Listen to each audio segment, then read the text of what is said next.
Hey guys, it is the last video of my reviewing horror Christmas films of this year, and I thought, why not watch the film Anna and the Apocalypse.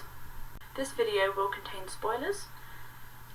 There will be a timestamp on the screen of when you can skip the spoilers. If there isn't one on the screen, there will definitely be one in the description, so you know when to skip to.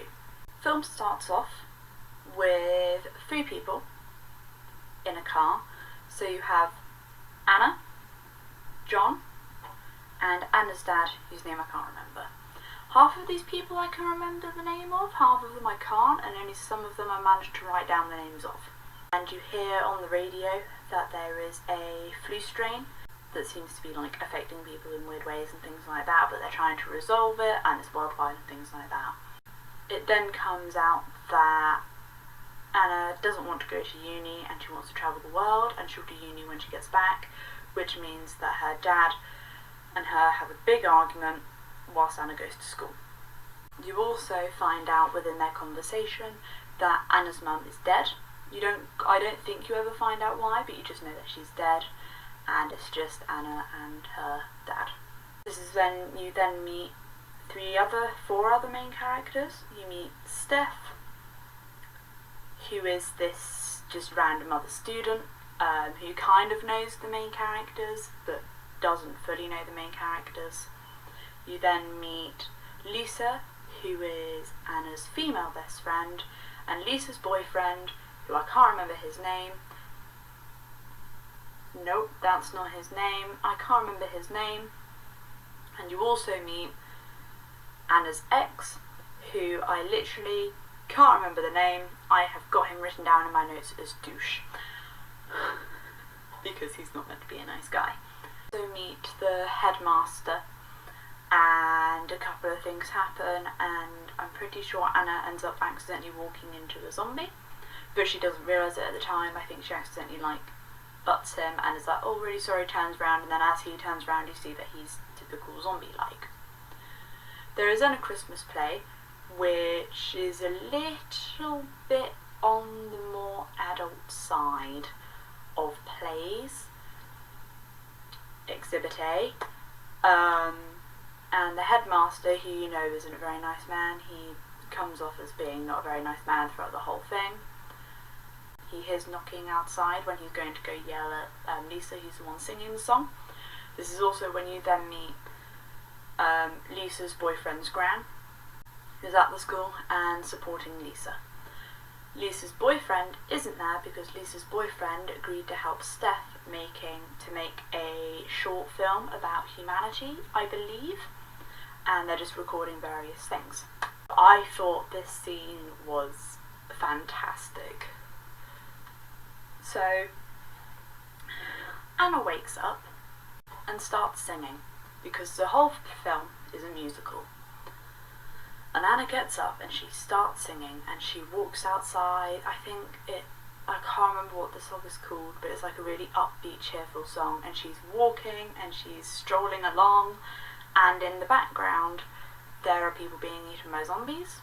There are car crashes happening, and she is completely oblivious to it all. Goes to her male best friend, who is singing the same song, and he is doing the same thing to each other at a graveyard, and they do like a song dance and stuff. And they then find a zombie and decapitate him, and they say, right, where's a good place to go stay? Let's go to our work. And when they get to their work, they find Lisa's boyfriend and Steph. All four of them say that they should head over to the school because they see on the news that it says that there are a couple of safe places, and the army will be looking at the safe places and getting survivors from the safe places. So they say the school is one of the safe places, plus all of the family and stuff from their families are there, because they were there overnight from the play beforehand. They are on their journey to the school. They get saved by Douche, and he sings a song about being a soldier at war and things like that. and it's just like, yeah, a whole ordeal of them being like the manly man people, and they save the 4, and then they all head to the school. It cuts to the school people, and the school people are saying that they want to leave because they don't think the army's coming and they need to actually survive, and the school isn't the best place to live. And the headmaster says, but I'm the headmaster, you will all stay here. Now from my memory, I believe it just cuts, and you don't see anything else that happens. Now it then cuts to the other friends, and they're making their way through, I can't remember where it is they are, but they're making their way to the school, and on the way they have to go through this like tree shop, because then they're selling Christmas trees, because the whole thing is set at Christmas. And they walk through this tree shop, and there are a couple of zombies, and the douche's 3 friends die, and he gets really sad, all of that. And then the male best friend dies. Literally, I thought it would be like a really happy-go-lucky film where all of the main characters stay alive. It's not. He saves Anna, and then Anna, Steph and Douche all run away. So there's Steph, Douche, Anna,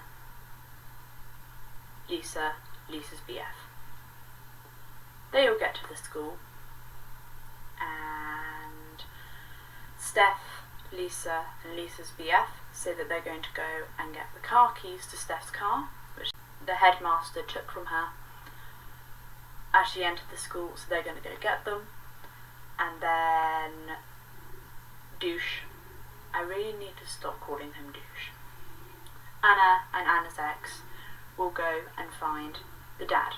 Steph, Lisa and Lisa's BF all get to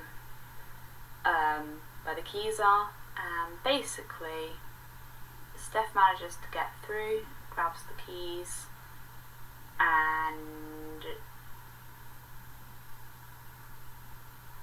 Lisa and her boyfriend both get bitten. So they get left because obviously they can't take them, because Steph obviously leaves them because she can't take them with her. And Steph then leaves with the keys, and then it cuts to Anna and her ex, and Anna and her ex go, and there is a swarm of zombies because the headmaster goes a bit crazy and unleashes all the zombies onto them, whilst he is safe in the cafeteria bit. So X defends them and says to Anna to go and find her dad, and he will catch up, even though you assume he won't. This is also when you learn that he ended up killing his dad because his dad got bitten. Anna finds her dad tied up. The headmaster is mocking her, and she is a badass and like fights off this horde of zombies to get to them. And when she gets to them, she unties her dad. Her dad and the headmaster have this big wrestling match, and the dad gets pushed over, and then he swings round and pushes the headmaster into the swarm of zombies. And Anna says, "Quick dad, let's go, let's go." But it turns out that the dad got bitten by one of the zombies during the fight with him and the headmaster. So the ex comes out, he runs out, and he says, "Anna, we have to go. I'm like really sorry over stuff about your dad." And they leave and they go outside, and there is a horde of zombies, and it's like 2 hordes slowly coming in, and there's like a fence, and then there's a building. They have no way of escaping, and they sing this song about how they're basically going to die, but they're glad that they're glad they're together when they die, and things like that. And it cuts to all of their friends as zombies. Really, it's the only time that I cried. I nearly cried several times, but this is the only time that I actually cried. And then Steph comes up in her car and yells at the 2 to get in, And they do, and then they drive off. And then the film ends with a jump scare.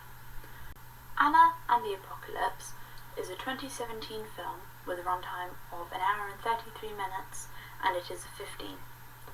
It is described as a horror musical, and it is best described from critics that I have seen as La La Land meets Shaun of the Dead. It probably has a song about every 10-ish minutes, and it's 1 hour and 33 minutes long. They have managed to get all cliches of comedy films, musical films, and horror films into one film that's not even that long. The acting in it is brilliant. The FX in it is brilliant. Honestly, I don't think I could fault this at all. The songs are catchy. I literally was listening to one of the songs this morning whilst I was making a cup of tea. Like, it's not the kind of thing that you listen to it on the film and it's okay. Like, you listen to it outside of the film. Honestly, there isn't much that I can fault it of. The only thing is it's a very specific audience. I don't know if everyone would like it. If you don't like musicals, you probably won't like this film. If you don't like gore either, even if it's very over the top, doesn't sound quite right, but it's very typical zombie gore, because it's a film about zombies, so you see lots of like zombie killings, so it's very zombied. If it was humans on humans, it would be really gory, but because it's humans on zombies, it's okay gore. Does that make sense? I cannot fault this film. However, on my horror Christmas list, I'd probably have to put it in third, I reckon. Yeah, I'd have to put it in third, with Gremlins at the top still, then Krampus, then Anna and the Apocalypse, then Dead of Night, and then Evil Elves. Just because it is a very good film. But it's similar-ish to how Krampus is a comedy horror. It's not quite got that horror that Gremlins has. But the reason why it's above Dead of Night, even though Dead of Night is just straight horror, is because it's a Christmas horror film review. Therefore, this film comes out on top. But Anna and the Apocalypse comes in third, purely because it lacks the horror that I wanted to see. But the reason that it's above Dead of Night is because it is set at Christmas. It's set, I think, on the 23rd of December until I think it's like the 25th or the 26th. It's set over like a 3-day period. I'm hoping I'm able to put out a new video for not this Sunday coming, so not the first? Not the second. I'm hoping that I'll be able to put a video out for the 9th, I think it is, that is the Sunday after. Like if you want to see more review videos, subscribe if you want to just see more of my face, and I will see you next week. So have a good New Year if you're watching this, and if not, I hope you had a good New Year. Bye! My wig just popped open at the back. It's all good, that's why you wear beanies with wigs, because then no one knows.